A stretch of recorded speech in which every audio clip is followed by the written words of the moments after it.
At the wedding, the bride was dragged into a room by a bald man. No one dared to stop him. Even her husband remained silent. After it was over, the bald man came out. He then ordered the husband to fulfill his marital duties. He was helpless. Swallowing his humiliation, he walked into the room. He saw his blood-covered wife curled up in a corner. She was terrified, not wanting anyone to touch her again. The husband, unable to bear it, walked out. The bald man saw that he hadn't complied. He angrily got up and grabbed him by the neck, then fiercely whipped him. The crowd was too scared to make a sound. After the beating, soldiers dragged him into the room and watched him consummate the marriage. In Barcelona, the local lord had the right to every woman's first night. Refusal meant execution by hanging. The husband felt deeply for his wife, but to keep his family alive, he had to apologize while forcing himself on her. The husband's name was Victor. He was a simple serf. A few months later, his wife was pregnant, but ever since that incident, she hadn't said a single word to him.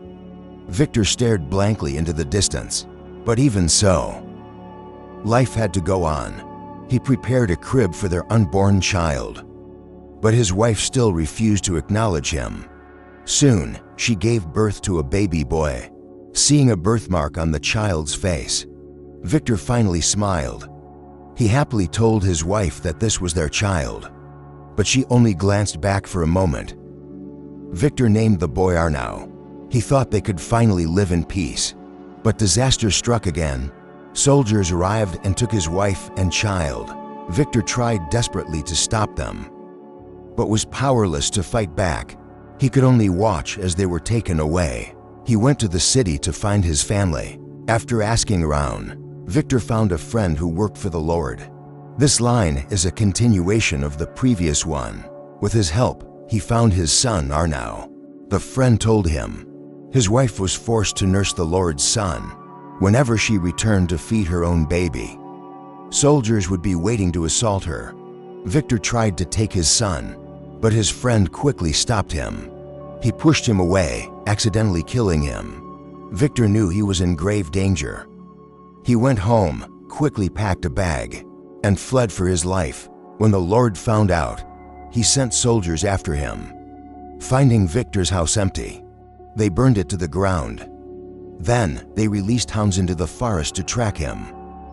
Victor hid in a cave with his newborn. To keep his son alive, he chewed dried rations to feed him. Learning that Victor had escaped, the Lord ordered a city-wide manhunt. Victor survived the night in the cave. At dawn, he set off again. After days of crossing mountains, he finally saw a glimmer of hope. He planned to find refuge with his sister, but upon reaching the city, he saw wanted posters with his face on them. After asking around, he finally found his sister's home. Her family ran a pottery business. As Victor entered, his brother-in-law, mistaking him for a beggar, grabbed a stick to chase him away.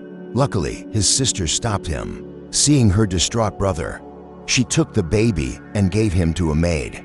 After hearing Victor's story, his sister and her husband discussed letting him stay, but her husband refused to harbor a murderer. It was a capital crime.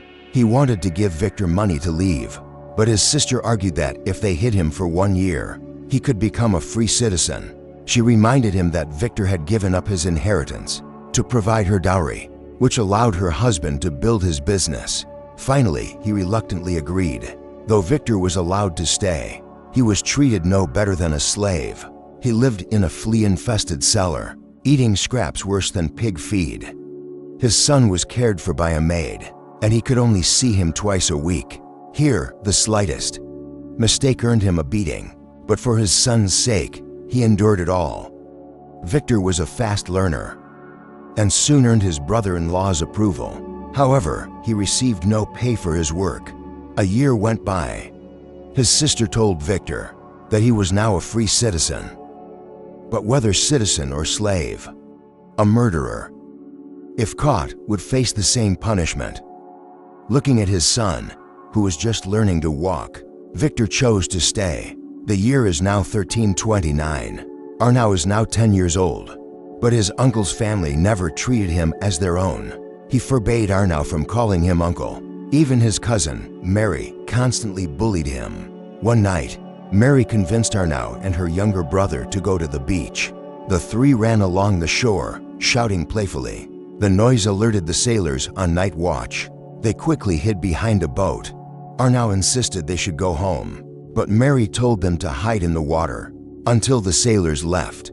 And so, the three children hid in the freezing sea. The sailors searched for a long time before leaving. By then, the younger cousin was severely cold. Arnau and Mary struggled to drag him home.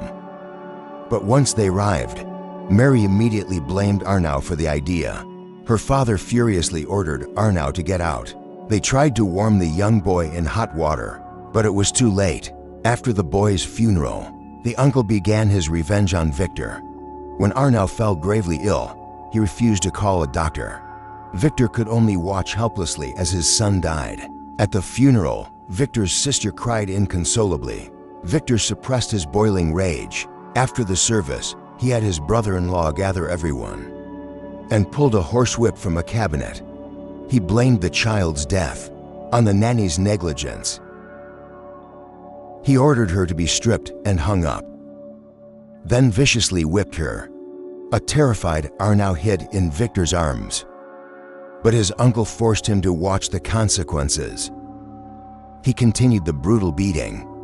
Hearing her painful screams, the servants lowered their heads and prayed silently. Arnau witnessed the cruel atrocity firsthand. It only stopped when the foreman announced the nanny was dead.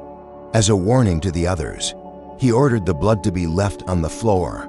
But Victor defied the order and had his son bring water to clean it. He had decided to finally leave. Victor went to bid his brother-in-law farewell, but the man refused to let him go. If Victor were captured, he too would be implicated.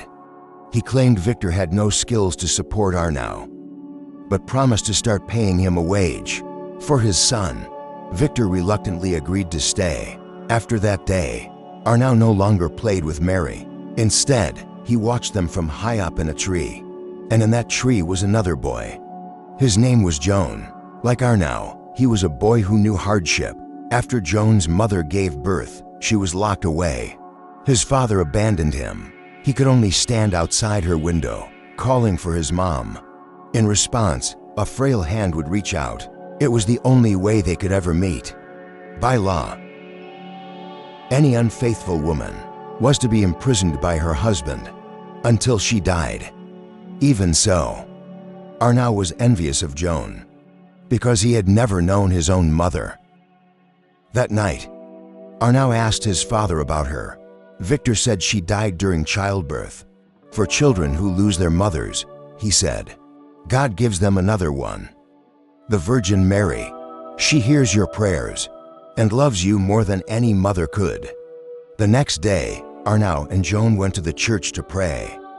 They saw men hard at work building a new cathedral. A priest told them that, since the men couldn't donate money, they carried stones from the port as their contribution. Arnau wanted to help build the new cathedral, but he wasn't strong enough to lift the stones. So, he and Joan brought water for the workers.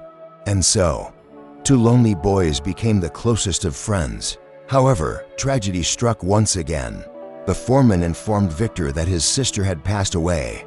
He held Arnau and wept, heartbroken over the loss of his last relative and terrified for their future. A year later, the brother-in-law married a fallen noblewoman. To ascend in status, he had to give up his trade and sell off all his slaves, but he kept Victor on, assigning him to work in the stables. It was his sister's dying wish. With the priest's help, Victor found a new home. Seeing that Joan was now homeless, Victor decided to formally adopt him. When Joan went to tell his mother goodbye, he heard no response from her room. He climbed through the window on a stool, only to find his mother had been starved to death. For a 10-year-old boy, the sight was unbearably cruel. That evening, Arnau and Joan attended a procession for the Virgin Mary. Joan wept uncontrollably. It was a flood of pent-up emotion, a much-needed release. The next day, the priest visited Victor. He offered to let both boys study at the church school. He believed knowledge was the only way to change their fate. In the end, Joan went to study at the church, while Arnau chose to stay and help his father in the stables. One day, a nobleman's son was riding, when his saddle came loose and he was thrown from the horse. The stable master immediately framed Arnau for the mistake. The boy's mother, Arnau's former aunt, dragged him inside. She didn't just slap him, she cursed him with vile language. Arnau burned with hatred for her. He turned and ran out in a fury, but Victor was forced to apologize to the noble family and was ordered to lick their shoes. Faced with such degradation, he had no choice but to comply. The lady looked down on him with arrogance, savoring the pleasure of crushing his spirit. His cousin, Mary, even taunted him, laughing with contempt. Arnau made a silent vow. One day, he would return every ounce of this shame. But the lady wasn't finished.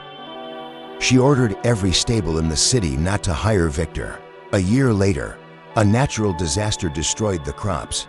Famine swept through the land. The poor were left to starve. The nobles, who controlled the grain, took advantage of the crisis. They sold food at 10 times the price. They only sold a limited supply each day. When the crowd protested, they were beaten back with clubs. Victor stepped forward, begging the official for grain.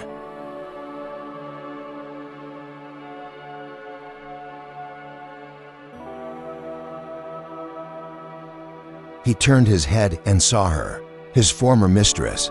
She was the one pulling the strings. Victor's blood began to boil. Desperate times called for desperate measures. He turned and snatched a sack of rice. The other villagers immediately swarmed him, trying to grab the life-saving food from his hands. The scene erupted into chaos. Victor clutched the torn sack and fled. Back home, he crushed the grains with a stone to make a thin porridge.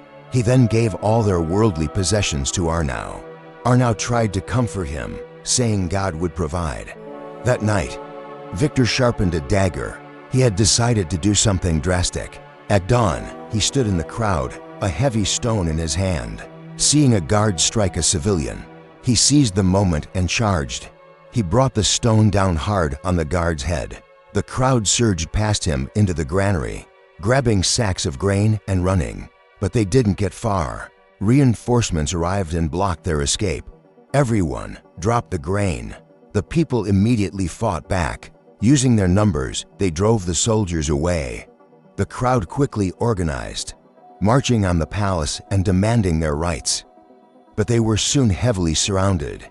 They resisted fiercely, but it was a hopeless fight. Victor was captured by the guards. The commander decided to make an example of him. To crush the rebellion, he and the others were taken to be executed. Arnau tried to take his father's body down from the gallows, but a guard stopped him, saying it must hang all night. Tomorrow, it would be thrown out with the trash. Just then, the noblewoman's family arrived. They stood nearby, mocking Arnau's dead father. Arnau moved to confront them, but the priest held him back. It would only lead to his own humiliation.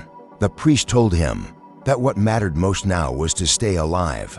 Arnau made a silent promise. One day, he would make them all kneel before him. He would never let anyone disrespect his father. He was now an orphan. The path ahead, he would have to walk alone. A child without shelter must learn to run faster in the rain. Arnau went to the market to work as a porter, but he was just 10 years old. How could he possibly lift those heavy stones? Fortunately, the other workers took care of him. They helped him with his head wrap and always gave him the lightest stones to carry. But it was still exhausting work. Every single step took all of his might. Yet he clenched his jaw and carried on, driven by a deep conviction. For the Virgin Mary, for his father, and for himself. Arnau worked like this at the docks for 10 years. He grew into a tall, strong, and handsome young man. One day, returning home, he met Alidus, the new tenant's daughter. With a single look, they were instantly drawn to each other. Due to a lack of space, Arnau had to give his room to the new family. Out of respect for his late father, the landlord, allowed him to sleep on the floor downstairs. During dinner, Arnau and Alidus couldn't keep their eyes off one another. Her father noticed their glances. He would never approve of a common porter for his daughter. He ordered her back to her room after the meal, but whenever they had a chance, they would steal a few words. Parting was always difficult. One day, Alidus snuck away from the market to see Arnau at work, but her brothers spotted them. He dragged Alidus home by force and told their father everything. The father warned Arnau to stay away from his daughter, threatening to have them thrown out. But Arnau refused to give up. He went to the priest for help. Arnau went to formally ask for her hand, but was met with nothing but mockery from her father. He took a piece of pork from his basket and sneered. "A poor worker like you can't possibly feed a family." The priest offered to have the guild co-sign a loan for Arnau, but her father impatiently refused. Just then, there was a knock at the door. It was the father's own master, a man named Old Zoo.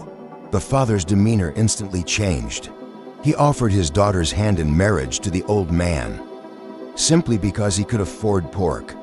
He then tossed Arnau to coins and told him to get lost. Arnau snapped. He lunged forward to attack the man, but the priest held him back. Defeated, Arnau had no choice but to leave. On the day of Alidus and Old Zoo's wedding, Arnau could only watch from a distance. Joan tried to comfort him, telling him to forget her. "You will find someone better." 3 years later, the new cathedral was finally finished. During the celebration, Arnau saw Alidus once again. The two even shared a dance. Her husband, Old Zoo, could not bear to watch. He cursed at Alidus while dragging her away. When they got home, he beat her savagely. That evening, the foreman from the docks invited everyone to his home for a meal. It was a celebration. Joan had been accepted to a prestigious seminary, but he didn't want to leave until he saw Arnau get married. The priest agreed it was time. The foreman offered his own daughter, Mar, to be Arnau's wife. He even promised to give them a house. After all, he'd watched Arnau grow into a good man. But Arnau was hesitant. The next day, Alidus, covered in bruises, was waiting for him at the docks. Even after all this time, they were still passionately in love. Arnau carried her into a nearby shed, where they finally consummated their love. But they both knew the law. If an affair was discovered, the wife would be imprisoned by her husband for life. Despite his love for Alidus, Arnau married Mar. Perhaps it was for his brother Joan's future, or perhaps it was to protect Alidus from ruin.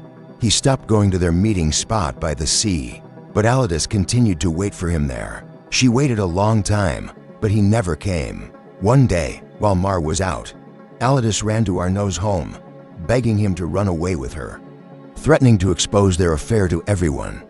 That night, Arnau heard a commotion in the streets. King Pedro had declared war.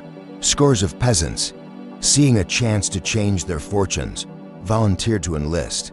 Ignoring Mar's protests, Arnau decided to join them. Perhaps this was his only way out. The next day, Alidus waited for Arnau at their spot by the sea. She saw a figure enter the small hut. Thinking it was Arnau, she joyfully entered, only to find her husband, Old Zoo. She turned to flee, but her own father was blocking the way. The two men tied her up and locked her inside a wooden chest. Later, her sister came to bring her food. Her husband checked the meal, spitting in it with contempt. Alidus pleaded with her sister to save her. She couldn't bear being locked away forever. The next day, guards came to take her to be judged. But when they opened the chest, they found her sister inside. She claimed Alidus had stolen her cloak and fled. The husband, furious, smashed the chest, swearing he would hunt Alidus down. Now free, Alidus was terrified of being seen. She disguised herself in heavy wraps. She decided to find Arnau on the battlefield. Just as she let her guard down to rest, she saw soldiers on her trail. The main roads were no longer an option, so she took the back roads, continuing south. That night, she met some seemingly kind men. They offered her chicken and hot water to drink, but when she awoke the next morning, they were gone. And so was all of her money. Penniless, how could she ever hope to find Arnau? Alidus came to a river and begged a boatman for passage, but after hearing her desperate story, he showed no sympathy. Instead, he dragged her into his tent and assaulted her. The wretched woman was reduced to begging. She traveled this way until she met a group of camp women. They helped her bathe and gave her clean clothes. The leader of the group asked Alidus about her past. When she heard the man she was searching for was named Arnau, the woman almost cried out, but quickly composed herself. She promised to ask around the army camp for him the next day. The next day, she found someone who knew him. She finally located Arnau, but she could only watch from afar.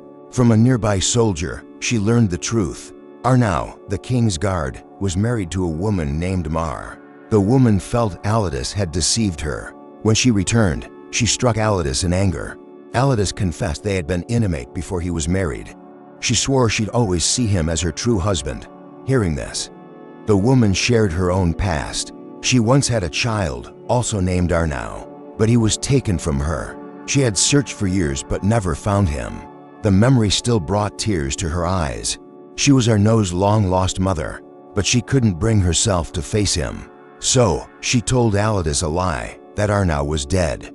5 years later, the war finally ended. Arnau was eager to return to his wife, unaware that a new disaster had struck. A terrible plague had swept the land.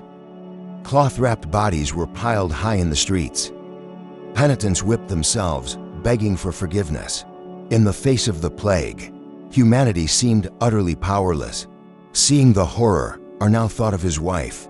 He ran home as fast as he could, but Mar had not escaped the sickness. Her body was already ravaged by disease. Arnau wanted to get a doctor, but she told him it was too late. All she wanted was to look upon her husband's face one last time. Arnau looked at the woman before him and cried tears of guilt and sorrow. Mar passed away that night. The next day, Arnau prepared his wife's body for burial. When the body collectors arrived, he carried his wife's body out to their cart. In that moment, he felt like the entire world had turned its back on him. In the city, a new theory emerged. This was no plague. It was the Jews who had poisoned the wells. A mob formed, calling for their execution. Every last man, woman, and child. Arnau stood in their way. "The children are innocent," he cried. But the crowd was deafened by their rage, intent on slaughtering them all. To save the children, Arnau drew his dagger and stabbed a man. The shocking act forced the mob to retreat. He quickly hid the Jewish children in the church crypt. This line is a continuation of the previous one. Once inside, Arnau realized he'd been wounded in the fight. He collapsed from blood loss. Fortunately, the children's father found a doctor to stitch his wound.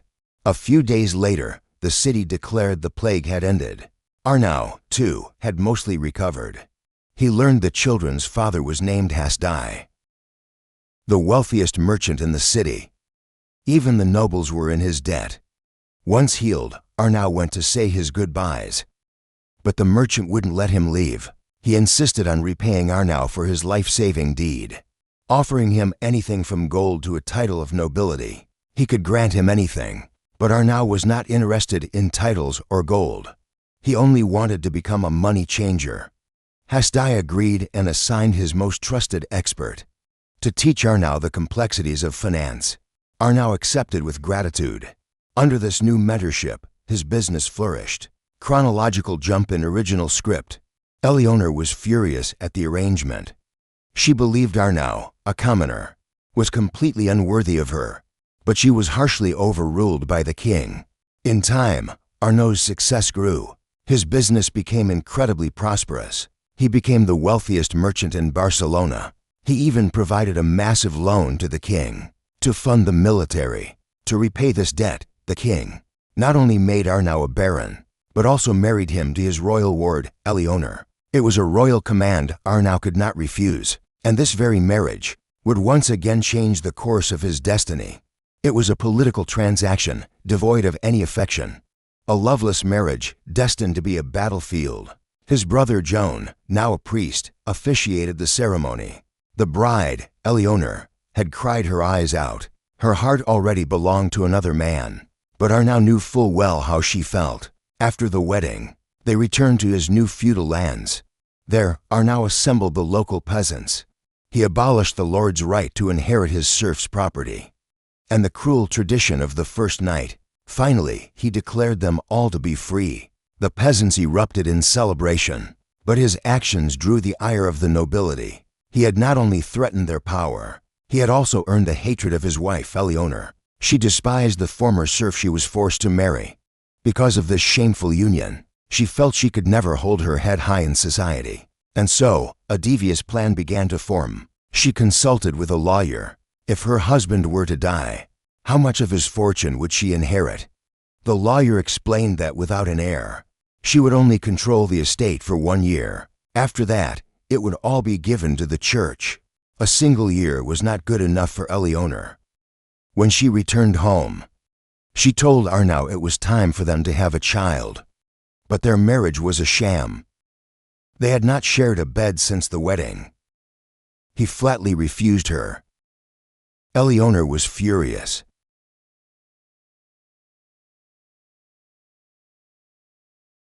Garbled dialogue in original. Garbled dialogue in original. So she went to his brother, Joan, with a tearful complaint. She lied, claiming Arnau was having an affair with his ward, Mar. He hasn't even looked at me since our wedding day. He's planning to marry Mar off.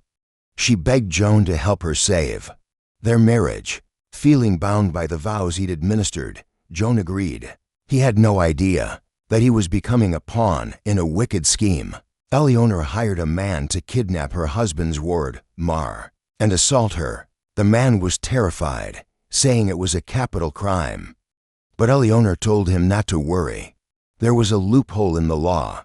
If the victim's guardian agreed to marry her to her attacker, the attacker would be pardoned of all crimes. He would even receive a generous dowry. The man knew that to refuse a powerful noblewoman meant death. He reluctantly agreed. Finding Mar alone one day, he ambushed her and threw a sack over her head. He then dragged her back to his home. No matter how much Mar screamed, no one could hear her. When Arnau heard what had happened, he immediately grabbed his sword. As he stepped outside, a large crowd of his men and the local peasants had gathered, ready to march with him and demand justice. But this was exactly what Eleanor had anticipated. When Arnau arrived at the man's house, the kidnapper immediately confessed to everything. He claimed he was madly in love with Mar. Seeing her unmarried for so long, his passion drove him to act like a monster. He begged for the chance to marry her, but Arnau knew this was a heinous crime that deserved severe punishment. However, Joan pleaded with Arnau. He argued that marriage was the only way to save Mar's reputation. It was his duty as her guardian. Arnau was torn apart by the decision. In the end, feeling like a coward, he consented. His trusted friend, Hart, could not accept the decision and left his service in disgust. Just then, Mar was brought out. She looked like a frightened, lost child, yearning for her father to save her. But Arnau just stood and watched, utterly powerless. As he turned to leave, Mar collapsed to the ground, weeping in despair. Back home, Arnau wept in his room, his heart shattered. Consumed by his own guilt, Joan also departed. With Arnau now completely isolated, Eleanor made her final move. She conspired with her cousin, Mary, to inflame the public. They spread vicious rumors that the Jews not only desecrated holy relics, but also crucified Christian children, eating their hearts and drinking their blood. This sent the already hateful villagers into a frenzy. They were now determined to slaughter every last one. But Arnau could not stand by and watch the massacre. He offered 50,000 pounds of silver to ransom the lives of the entire Jewish community. But the authorities demanded a sacrifice of 3 people. To appease the mob, Arnau brought the terrible news to Hasdai. Without hesitation, Hasdai and 2 other elders volunteered themselves. They were burned at the stake in the public square. Arnau was devastated. He wept as he comforted Hasdai's daughter. At that moment, Eleonore stepped out of the crowd. She publicly accused Arnau of being a Jewish sympathizer. Facing the Inquisitor's interrogation, Arnau denied any wrongdoing. But it was a show trial, orchestrated from the start. The judge piled on false accusations. Arnau had no way to defend himself. He was thrown into a dungeon. Meanwhile, Mary went to the Inquisitor as well. She claimed Arnau had murdered her brother and was responsible for her mother's death. She blamed him for every tragedy she could possibly imagine. But that wasn't all. Eleonore convinced the nobles, who despised Arnau, to accuse his long-lost mother of witchcraft. And then, soldiers dragged his mother all the way from Barcelona. They put her in the cell right next to Arnau's. But to protect her son, she never turned around and never acknowledged him. When Joan heard that his brother had been arrested, he rode with great speed to be by his side. But he had no wealth or influence. The only thing he could do was kneel and beg the Inquisitor to spare his brother. But the Inquisitor had no intention of releasing Arnau. If Arnau died, his entire fortune would belong to the church. He ordered Joan to go and convince Arnau to confess. Joan knew this might be his last chance to see his brother. He went down to the dungeon. Seeing Arnau tortured and broken, the two brothers embraced and wept. Before he died, Arnau had one last wish: to see Mar again, to apologize for abandoning her. Joan went and found Mar. He learned that her husband had died years ago. She was still bitter about what Arnau had done. But hearing he was in mortal danger, her anger began to fade. Meanwhile, Hart received news of Arnau's imprisonment. He sold everything he owned and rushed to the capital. Hart went before the prince. "The king," he said, "still owes my master a massive debt. If Arnau is executed," he continued, "the royal family will owe that debt to the church. The king's honor is at stake. But if you can secure Arnau's release, I will forgive the entire debt on his behalf." This was a matter of state. The prince could not decide on his own. He needed to speak with the king. The next day, Arnau was dragged before the court once more. The Inquisitor brought his mother before him. He demanded she identify Arnau as her son, but to save him, his mother swore she had never seen the man before. Meanwhile, Hart and Alidus went to the cathedral, calling upon all the peasants Arnau had freed and helped over the years. They all knew Arnau was an innocent man, framed by a corrupt inquisitor who wanted his fortune. They resolved to save him. Lifting the statue of the Virgin Mary, they marched to the court. Inside, the inquisitor's cruelty continued. He grabbed the mother's face, forcing her to look at her son. His torture was interrupted by a roar from outside. He stopped in his tracks. The courthouse was completely surrounded. The crowd began hurling stones at the building. At that moment, the king's soldiers arrived. The royal captain entered the court and demanded the immediate release of Arnau. But the inquisitor refused to yield. The captain warned him again, "This is a direct order from the king. Defy it, and you answer with your life." Outmaneuvered, the inquisitor finally relented. The captain then went outside and announced to the people that Arnau was a free man. They stormed the court and carried Arnau out in triumph. Seeing her son was safe, his mother finally let her tears flow. As the crowd cleared, Alidus watched him go. She knew some love means letting go. Too much time had passed, and they were different people now. Joan, however, knew his sins were beyond forgiveness. He went to Eleanor's chambers and set them ablaze, determined to face God's judgment with her. They both perished in the inferno, their lives of sin finally over. Many years later, Arnau fulfilled his childhood promise. The people called his magnificent creation the Cathedral of the Sea. And here our story ends.